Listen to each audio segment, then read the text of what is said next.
வணக்கம், நான் அனுஸ்ரீ, திருநங்கை நலவாரிய உறுப்பினர். இன்னைக்கு எங்க தொகுதியில உள்ள 7 திருநங்கைகளுக்கு ரேஷன் கார்டு கொடுத்திருக்காங்க.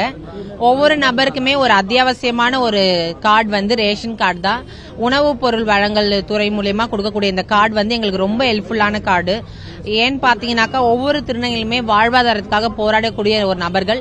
அவங்களுக்கு இந்த ரேஷன் கார்டு ரொம்ப பெரும் அளவுல அவங்களுக்கு உதவியா இருக்கும். ஒரு அரிசி, பருப்பு போன்ற பல விஷயங்கள் அவங்களுக்கு உதவியா இருக்கும். அரசு மூலியமா தரக்கூடிய பல விஷயங்கள் அவங்களுக்கு இதன் மூலியமா கிடைக்கும்ன்றது இந்த இடத்துல நாங்க பதிவு செஞ்சுக்கிறோம்.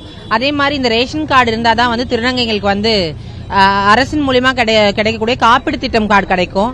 அந்த காப்பீடு திட்டம் கார்டு இருந்தா திருநங்கைகளுக்கு இலவசமா அறுவை சிகிச்சைகள்லாம் பண்ற அளவுக்கு இந்த கார்டு ரொம்ப யூஸ்ஃபுல்லான கார்டா எங்களுக்கு இருக்குதுன்றதை இந்த இடத்துல தெரிவிச்சுக்கிறோம். வணக்கம், என் பேரு பிரக்ஷிதா நீலல். எனக்கு ரேஷன் கார்டு நாங்கள் அப்ளை பண்ணி ரொம்ப நாள் ஆயிடுச்சு. இதுக்கு முன்னாடி 2 பேர் அப்ளை கிடைக்கவே இல்லை. இப்போ இந்த ஏசிமன் மூலியமா சீக்கிரமா கிடைச்சிச்சு, ஒரு வாரத்திலேயே. ரொம்ப நன்றி. இது மூலியமா ரொம்ப நிறைய உதவிகள் கிடைக்கும். தேங்க்யூ சார், ரொம்ப நன்றி.